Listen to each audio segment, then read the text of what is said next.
You are about to embark upon the Great Crusade. The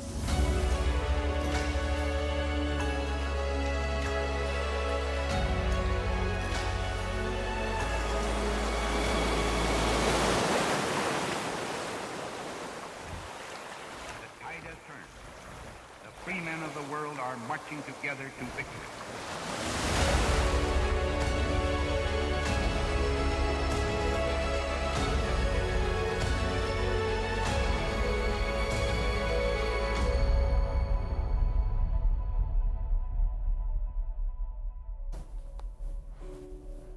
Hello and welcome to DC News Now presents Remembering D-Day. I'm Mark Hall, and today marks the 80th anniversary of the Normandy invasion. Many would say the turning point of World War II. About 160,000 Allied troops stormed the 50-mile stretch of beaches.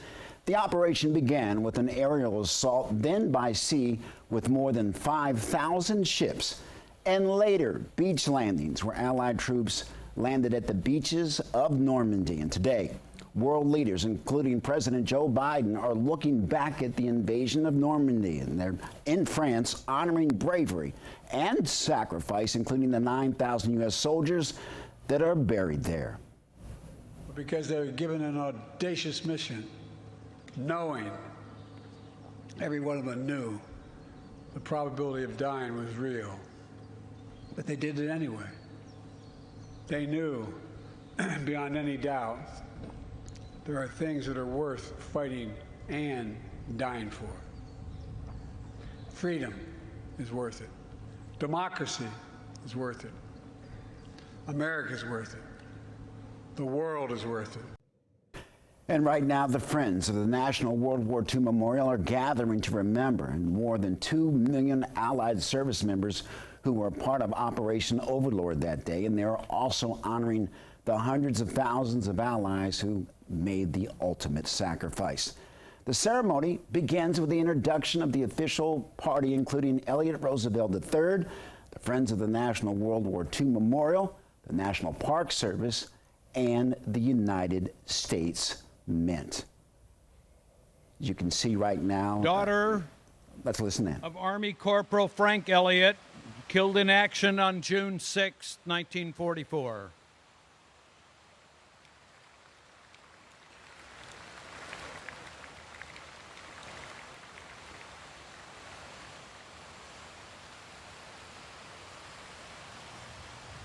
From the National Park Service, Superintendent of the National Mall and Memorial Parks, Mr. Jeff Reinbold.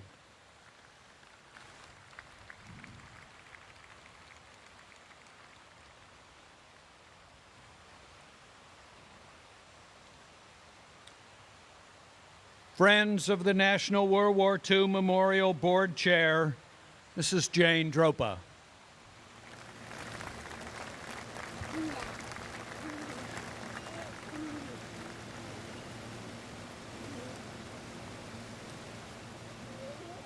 United States Mint Director, Miss Ventress Gibson.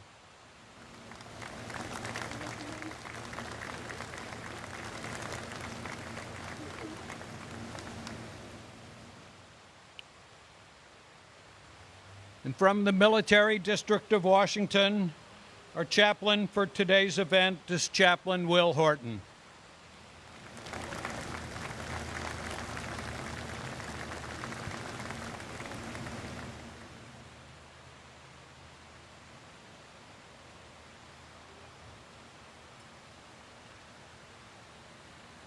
At this time, please rise for the presentation of colors, the playing of the United States National Anthem by the United States Marine Brass Quintet, and the Invocation by Chaplain Horton.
Would you join me in a word of prayer?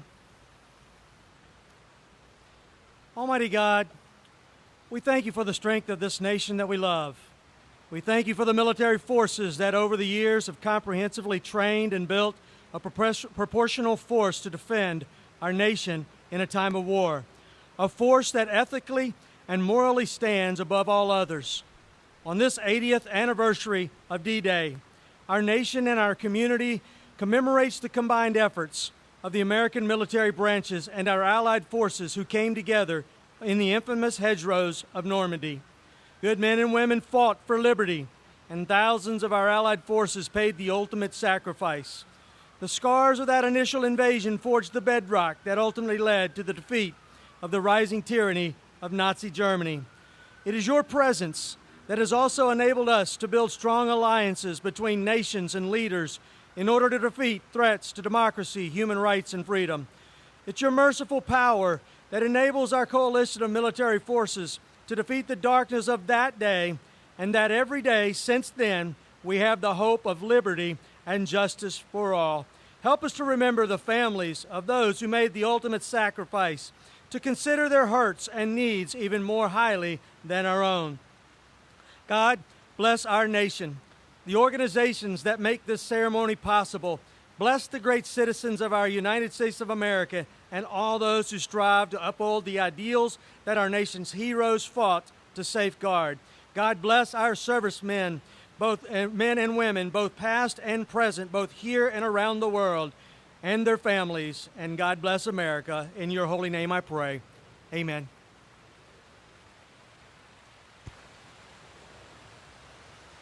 Please be seated.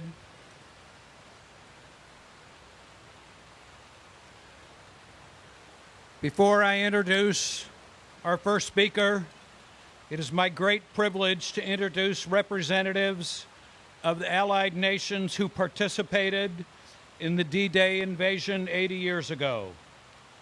Without this united effort and contribution, we would not enjoy the freedom we enjoy and cherish today. From the Embassy of Australia, Naval Attaché Commodore David Frost.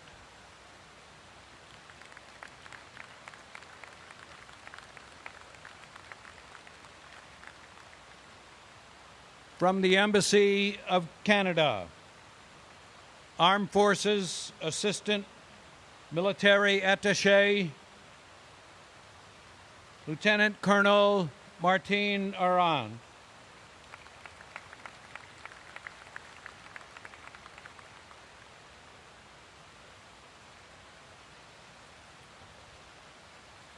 From the Embassy of the Czech Republic, Defense Cooperation Attaché and Assistant Defense Military, Naval and Air Attaché, Lieutenant Colonel Jan Novotny.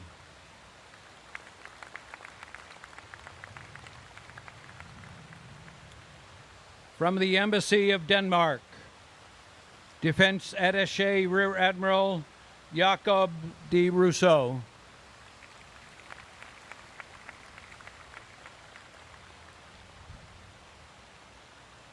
From the Embassy of France, Deputy Chief of Mission Aurélie Bonal and Naval Attaché Captain Jean-Olivier Graal.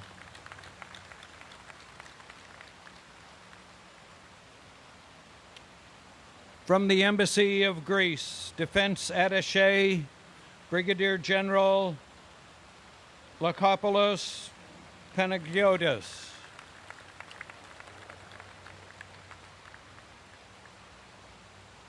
From the Embassy of the Kingdom of the Netherlands, Military Attaché Colonel Peter Nieuwenhuis.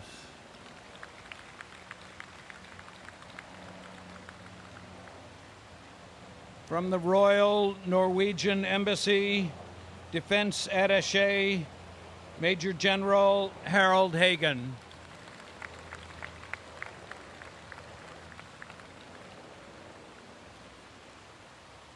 And from the Embassy of the Republic of Poland, Deputy Chief of Mission, Mr. Adam Shivasalsky.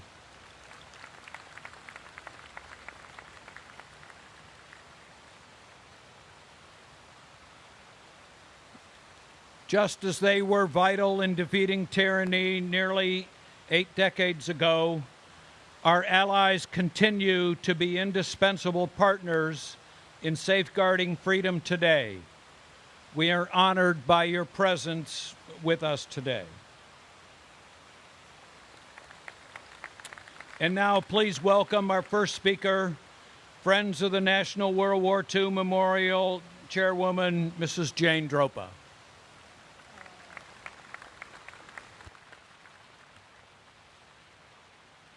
They switched podiums and took my speech. Welcome, everybody.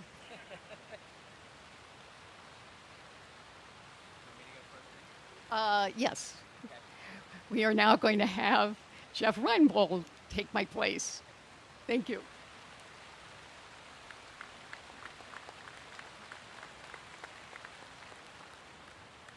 Way to roll with it, Jane. Appreciate that. Good morning. My name is Jeff Reinbold. I'm the Superintendent of the National Mall and Memorial Parks. On behalf of the National Park Service, it's my pleasure to welcome you to the World War II Memorial on this, the 80th anniversary of Operation Overlord, the invasion of Normandy, France that marked the beginning of the liberation of Europe and foreshadowed the end of the Second World War. We'd like to offer a special welcome to our distinguished guests, members of the armed services, diplomatic corps who are with us, and most of all, our veterans, their families and friends. We are humbled to be here with you on this day, which commemorates one of the most extraordinary days of the 20th century. I would also like to thank the Friends of the National World War II Memorial, the National Park Service's partner in the care of this memorial. Partner doesn't sound enough, friend, as well, in sponsoring today's event. It's a privilege and an honor to work with all of you from the Friends to ensure that the sacrifices and accomplishments of the millions of Americans who fought that war will never be forgotten. Today we also pause to remember the Allied armies, to thank them who joined us in the battle on the beaches of Normandy, to reestablish liberty in Europe, and the men who led that great crusade. They parachuted from the sky and fought to the shores at beaches called Utah, Omaha, Gold, Juneau, and Sword, to free a continent and to stop one of the greatest forces of evil the world has known. More than 4,000 men in the invasion force made the supreme sacrifice on the beaches and in the hedgerows of Normandy. The fallen were fathers, sons, husbands, friends. We honor their sacrifice and acknowledge the gaping hole left in the families and their communities for their loss. Those who did return were forever changed. These were young men, many of them 18, 19, and 20, who answered the call to arms and took on this awesome responsibility that was far beyond their years. They were the true sons and saviors of democracy. Their bravery, which still inspires awe these many years later, brought about the beginning of the end of that terrible war. Today we are privileged to have with us some of those young men who are here. The passage of time has clearly not dimmed their heroism, the heroism of their deeds or the memory of their accomplishments, and we look forward to learning a little bit more about each of them in a minute or two. We in the National Park Service are committed to sharing their stories and ensuring that the more than 4 million people who come to this memorial each year understand that the America we know today and the blessings we enjoy as a free people were shaped by their deeds. As we look around this magnificent memorial, we notice numerous references to momentous events that occurred on the beaches of France 3/4 of a century ago. From the bas-relief of the June 6th landings to the simple word Normandy on the Northern Fountain, to the FDR prayer plaque, to the Wall of Honor, where 25 of the gold stars represent the approximately 2,500 American servicemen killed on D-Day. And immediately to my left, below the Atlantic Arch, is a quote from General Eisenhower, taken from his delivered remarks to the troops that would make the invasion. He said, "You are about to embark upon the great crusade toward which we have striven these many months. The eyes of the world are upon you. I have full confidence in your courage, devotion to duty, and skill in battle." 80 years later, and for the rest of time, these words ring just as true as they did on June 6th of 1944. Today, the eyes of a grateful world are upon you. We remain forever indebted to our veterans for their courage, devotion to duty, and skill in battle. Thank you.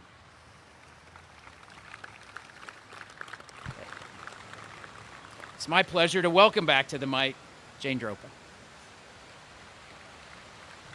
Thank you, Jeff. Good morning and welcome, everybody.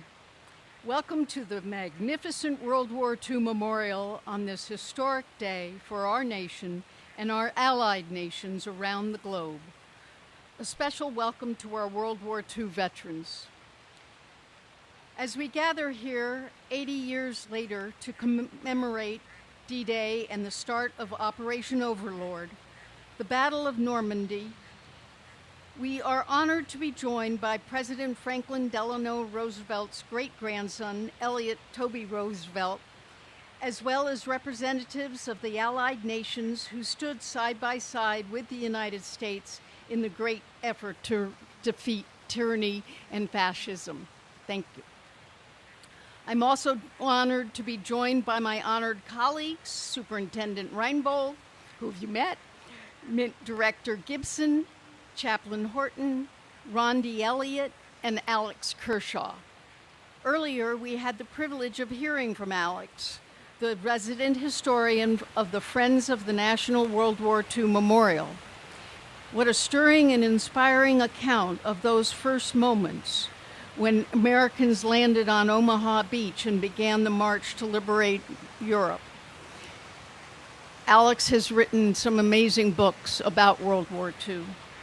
It is crucial for all of us to listen to expert World War II storytellers like Alex and to our veterans' stories, which the Friends of the National World War II Memorial captures and archives on our website. It is important that we learn to be storytellers ourselves. The enduring impact of D-Day, along with the contributions of those who served both overseas and on the home front, must always be remembered. Equally important is that we remember those who made the ultimate sacrifice in this quest for freedom. Later during this ceremony, you will hear from a Gold Star daughter, Rondi Elliott, whose father was killed on D-Day. We must never forget the families left behind.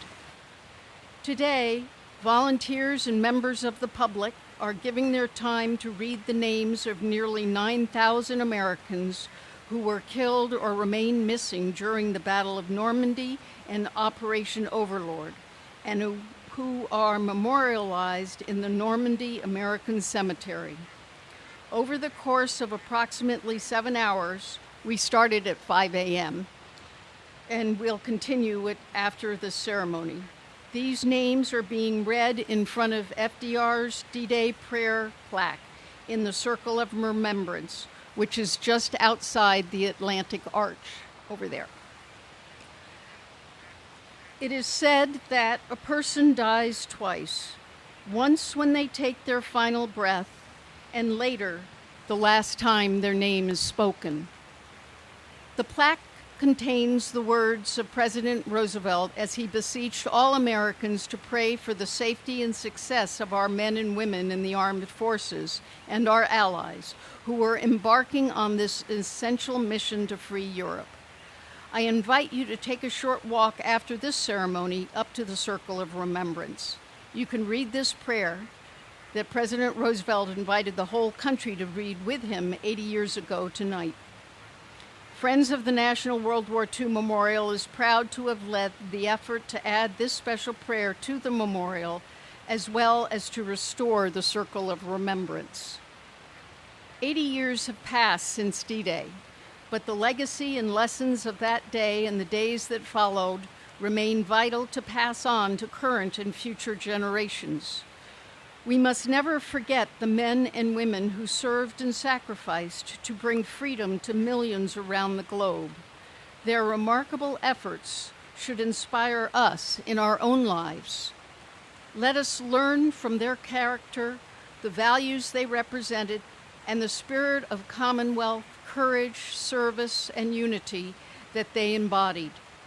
We must imbue these values into our own lives and ensure they are passed on to future generations, so all may live up to the example set by the greatest generation. As we reflect on this day, let us come together, unify, and strive to embody the spirit of cooperation and determination that defined their generation. In doing so, we honor their memory and ensure their legacy continues to inspire and guide us. Thank you.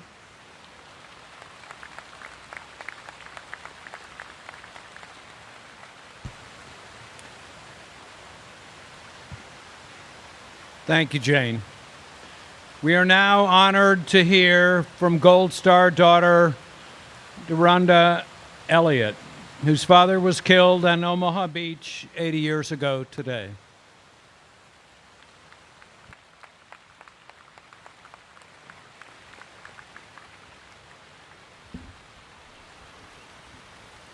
Ms. Gibson, Mrs. Dropa, Mr. Roosevelt, Mr. Kershaw, Mr. Reinbold, Chaplain Horton, honored veterans, and anybody else who's important that I might have left out. It was very early in the morning, so early that even though the summer solstice was just 2 weeks away, the men on the boats, most of them little more than boys, were exhausted. They had been up since before dawn the day before, with no rest in sight in the near future. Most likely what kept them awake was excitement about finally getting into the fight, and also anxiety over the fearful unknown which lay ahead. If you've ever been to the Normandy coast, you know that it can be very cold and windy there, even in the very early summer. And a huge storm had passed through the night before, making the water rougher than usual. In every account we hear and have heard about these men and their trip across the English Channel, we have been told that they were miserably seasick.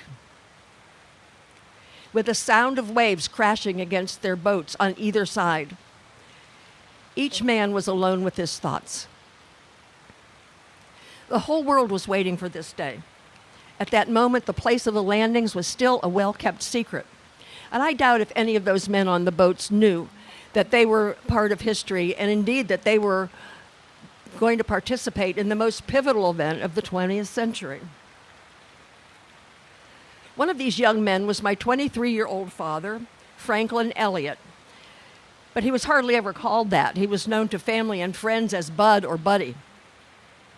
He arrived at 0630 hours in the morning, H hour, by way of a landing craft made for tanks, because he was part of the 5-man crew of a Sherman wader tank scheduled to land in the first wave. But like most craft that day, they were blown off course, so I don't really know exactly where they landed. But their aim, their objective, was to land on the easy red sector.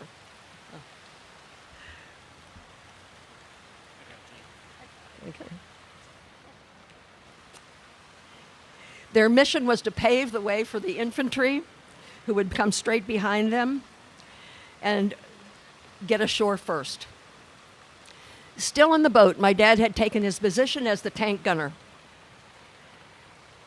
The go order was given. The ramp came down, and the tank lurched forward, with waves kind of pushing it a little closer to the beach, when bam! They were hit by a German gun, by a shell from a German gun, which was hidden within one of Hitler's bunkers, concealed within the embankment behind the beach. The giant machine stopped, but only in chest-deep water. This tank was supposed to have been their protection, and now the tank was out of commission, disabled, and useless. You can imagine their thoughts. Oh my God, what do we do now? But since the tank was only in chest-deep water, each of the men started climbing out, one by one.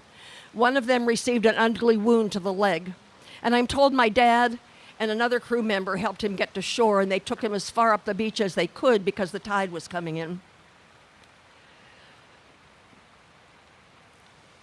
Then they waited and hoped for a medic to come along soon. From that moment on, it went from chaos to catastrophe to calamity. And now the infantry troops were starting to land. In the midst of utter confusion, their only hope was to get across that beach and up the embankment on the other side.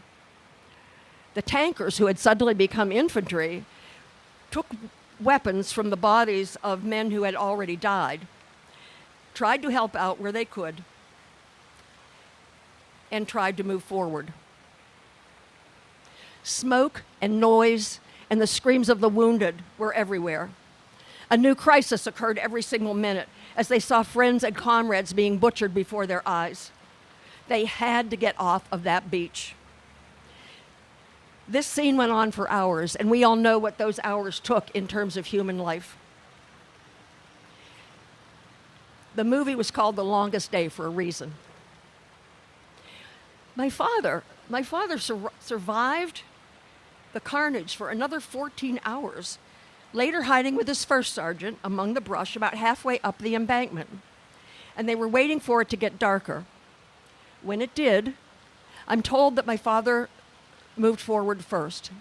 He tripped a mine that had been planted there by Rommel's troops. The explosion instantly ended his life. What remained of his body, identified only by his dog tag, was buried in a temporary cemetery near the beach, and later, some years later, was moved to the newly created Normandy American Cemetery, situated on the bluff overlooking Omaha Beach and the English Channel. Now, this cemetery is a beautiful, beautiful place, but then it was a place of violence and mayhem.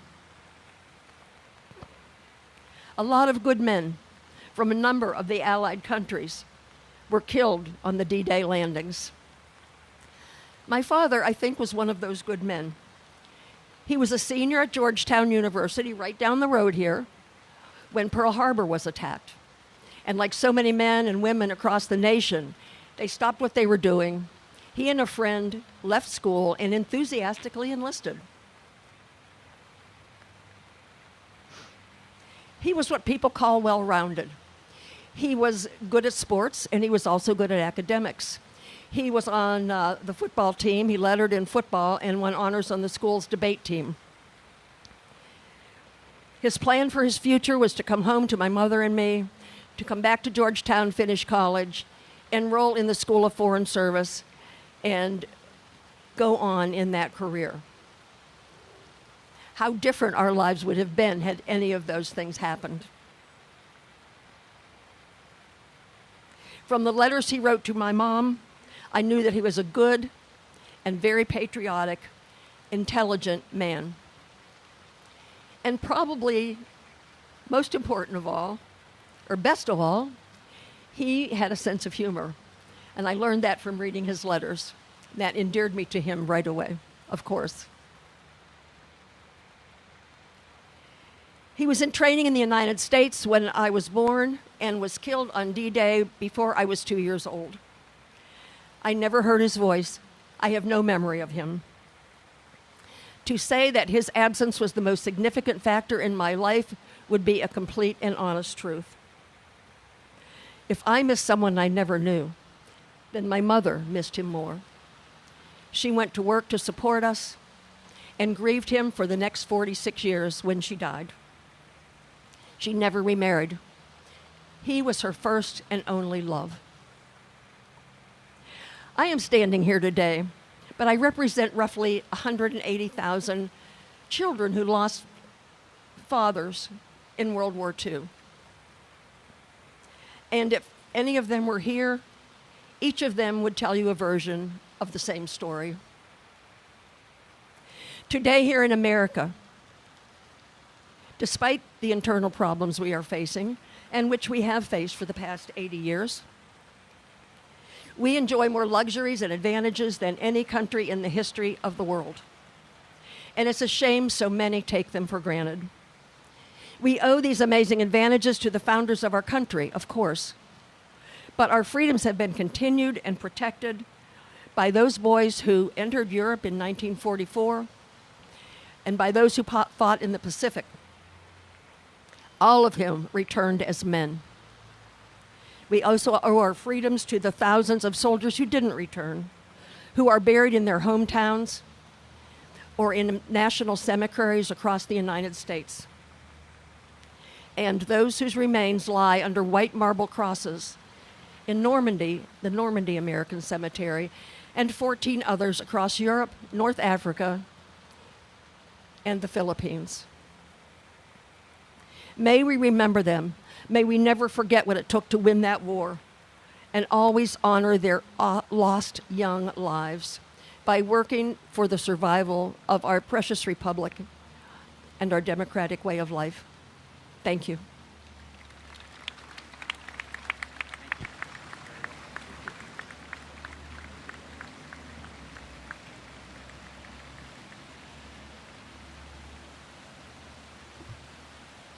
The Marine Brass Quintet will now perform a special tribute in honor of our World War II veterans.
It is a great privilege to introduce our next speaker, Mr. Elliott Toby Roosevelt III, great-grandson of Franklin and Eleanor Roosevelt.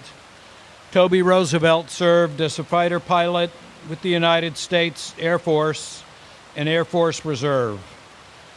He earned a bachelor's degree from Stanford University with honors and an MBA from the Harvard Business School. He now serves as the principal in his family's investment firm. Mr. Roosevelt.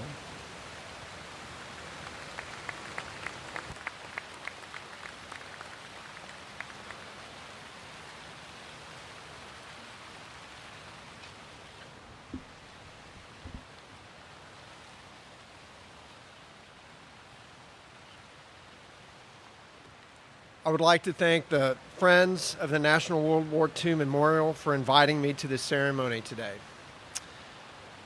I would also like to thank the audience for being here to commemorate the 80th anniversary of D-Day. On June 6, 1944, I, of course, had not been born. My father was 7 years old, and it is likely if he had not yet gone to bed on a ranch southwest of Fort Worth, Texas, he listened to his grandfather pray before the country that evening. Among its many legacies, the Normandy landings represent the delivery of humankind to a better world, where people reaffirmed at great cost the central ideas of human dignity, liberty, and the rule of law, the ideas upon which this country was founded. At a time when the outcome of the great contest to sustain those values hung in the balance, the President of the United States chose not to make a speech, but with the people of this nation to make a solemn request of the Almighty, a decision reflecting a worldview defined by humble acknowledgement of the limits of man and of man's ultimate dependence upon a just, all-powerful, loving God. For those like me, who have always lived within the light of that war's transcendent outcome, it is all too common to never have grasped or to never have been taught the central character of World War II. The United States and its allies faced a real, here and now today, existential threat. If we lost, we would live under the jackboot of Nazism. It was a fear those born later have never known. As such, FDR's D-Day prayer reminds us that the ideas which undergird our lives and which we take as givens are not givens at all. That despite this country's great strengths, as an embodiment of those ideas, the United States remains a delicate experiment. One of the many wonderful aspects of our democratic capitalistic system is that no matter what each of us does, simply by working and by competing hard, each of us contributes to this country's vibrancy and strength. However, when compared to the sacrifices of the men who hit the beaches of France on that day, and others like them at different places during that war and in other wars, few of us have given much to merit the freedoms and protections we have enjoyed our entire lives. Freedoms and protections we love, freedoms and protections that we take for granted, and freedoms and protections which the vast majority throughout history have never known. When we were born, these were simply handed to us. At 3:32 a.m. Eastern Time, June 6, the invasion of Normandy was officially announced. As word spread in early morning, factory whistles blew, church bells rang, spontaneous gatherings took place, and throughout the day, churches and synagogues swelled as citizens took to knee in prayer. That evening, the president went on the air. The White House had earlier distributed his prayer in order that the audience could pray alongside their commander-in-chief. An estimated 100 million Americans did so. And if you would excuse the lack of a turn-of-the-century Victorian accent, the following are his words. My fellow Americans, last night when I spoke with you about the fall of Rome, I knew at that moment that troops of the United States and our allies were crossing the channel in another and greater operation. It has come to pass with success thus far. And so, in this poignant hour, I ask you to join with me in prayer. Almighty God, our sons, pride of our nation, this day have set upon a mighty endeavor, a struggle to preserve our republic our religion and our civilization, and to set free a suffering humanity. Lead them straight and true. Give strength to their arms, stoutness to their hearts, steadfastness in their faith. They will need thy blessings. Their road will be long and hard, for the enemy is strong. He may hurl back our forces. Success may not come with rushing speed, but we shall return again and again. And we know that by thy grace and by the righteousness of our cause, our sons will triumph. They will be sore tried by night and by day, without rest, until the victory is won. The darkness will be rent by noise and flame. Men's souls will be shaken with the violences of war. For these men are lately drawn from the ways of peace. They fight not for the lust of conquest. They fight to end conquest. They fight to liberate. They fight to let justice arise and tolerance and goodwill among all thy people.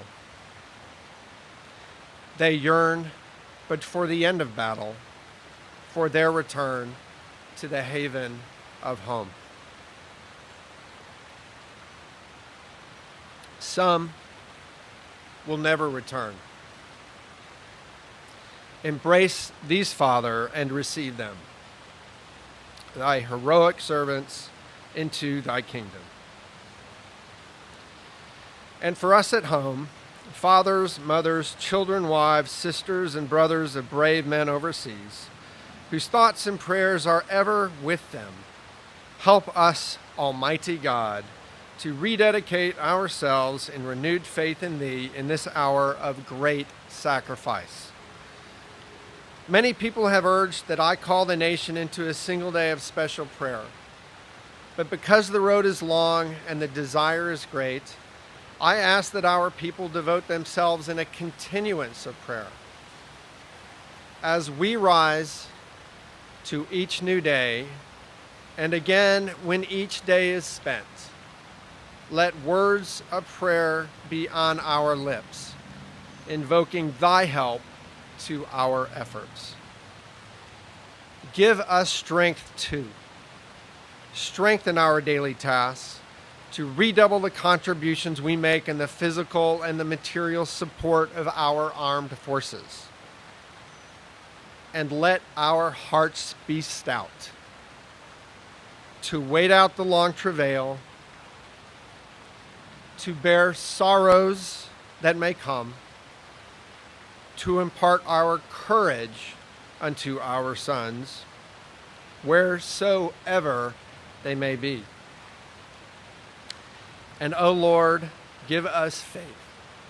Give us faith in thee, faith in our sons, faith in each other, faith in our united crusade. Let not the keenness of our spirit ever be dulled.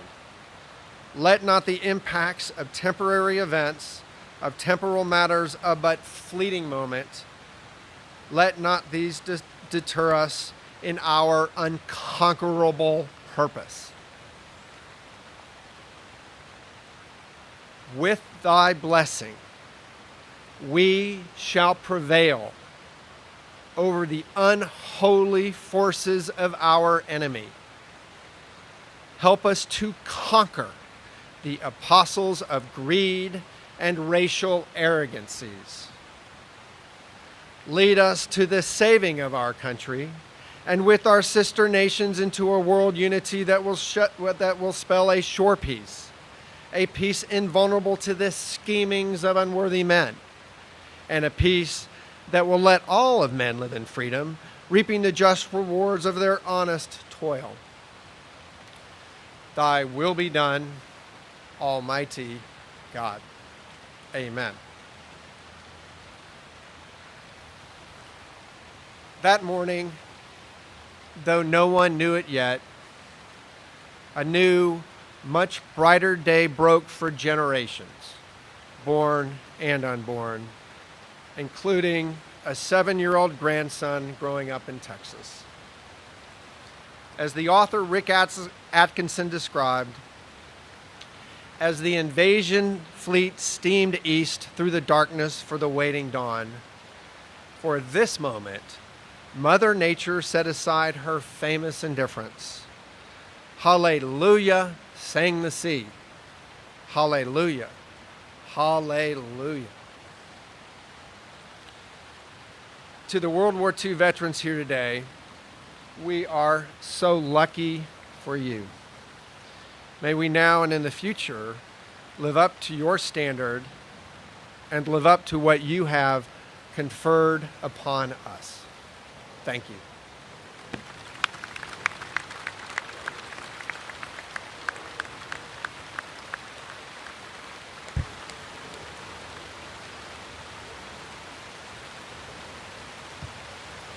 Now please welcome United States Mint Director Ventris Gibson, who will help us to honor our World War II veterans.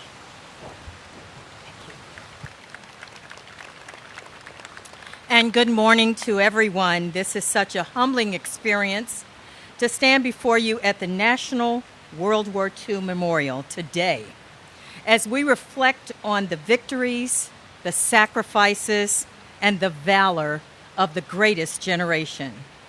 And thank you to all of our nation veterans and to our distinguished guests that are here in attendance.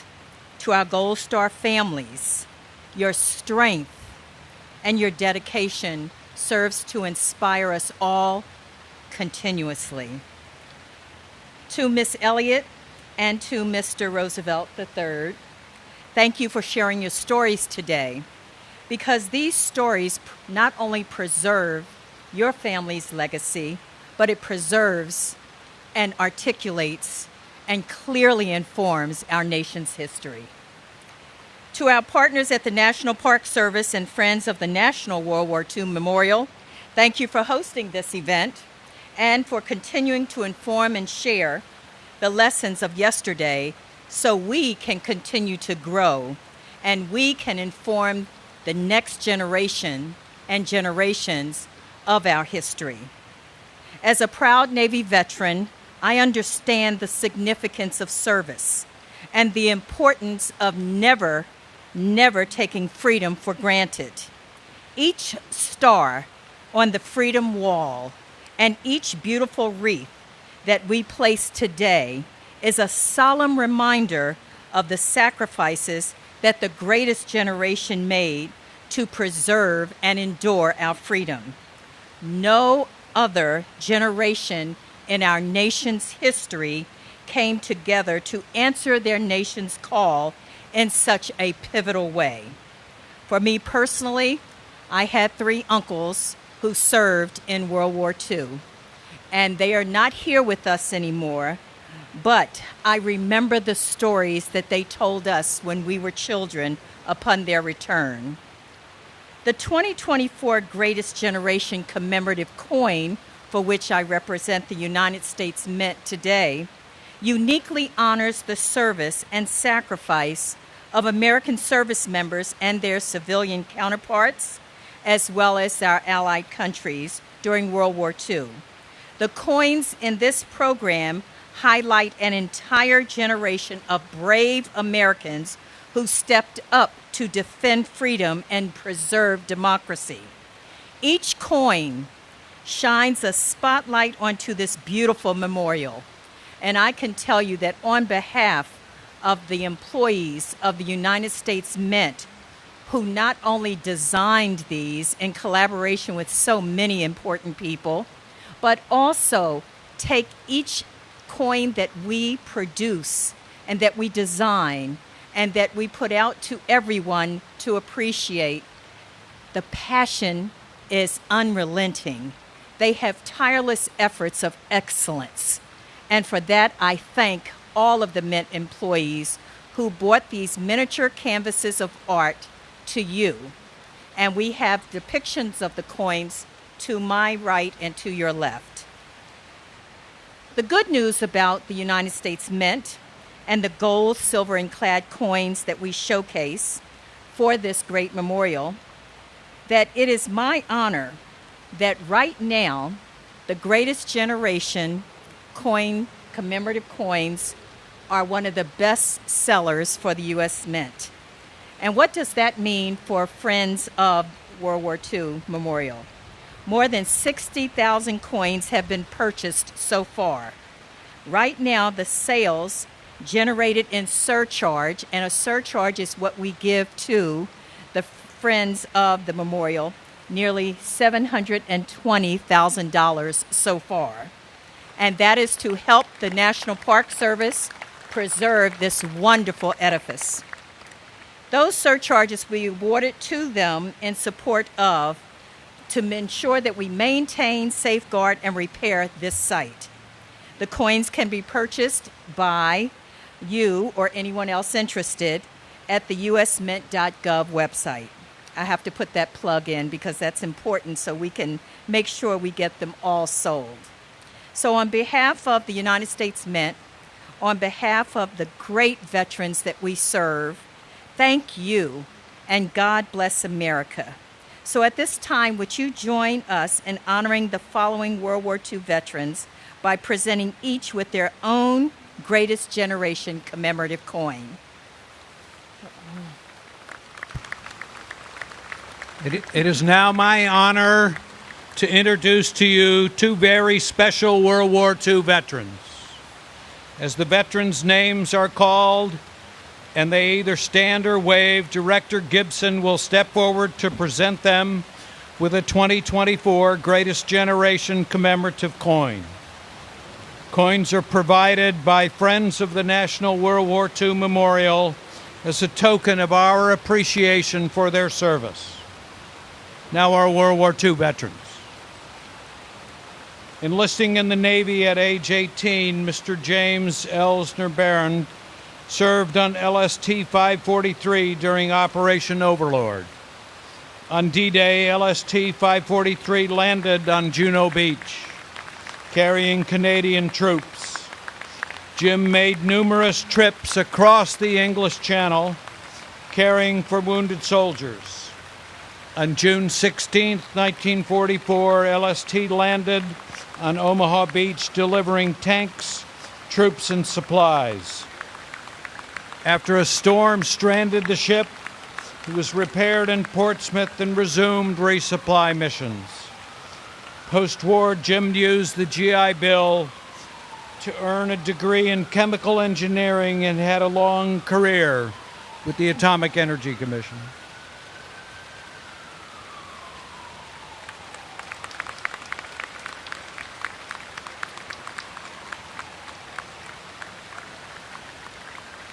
Retired Army Colonel Frank Cohn was born in Breslau, Germany in 1925 and escaped to the United States with his parents at the age of 13. He was drafted into the U.S. Army and served in the Battle of the Bulge, the Rhineland and Central Europe campaigns, and met the Russians at the Elbe River. He later served as Sergeant of the Guard for Nazi prisoners, tried in the Second Nuremberg trial. Colonel Cohn served in the military for a total of 35 years, including tours in Korea and Vietnam, before retiring from his role as Chief of Staff of the Military District of Washington.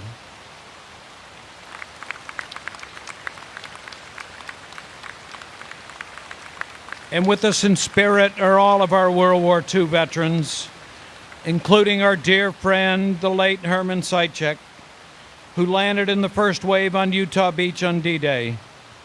We are grateful to have Herman's family with us as we remember him and all our veterans.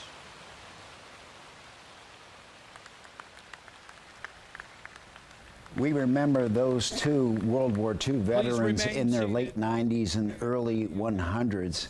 Again, we can only thank them for their service. And thank you for watching DC News Now presents Remembering D-Day. We remember and honor our service members, those who lost their lives, and that their legacy continues. I'm Mark Hall. Thanks for joining us.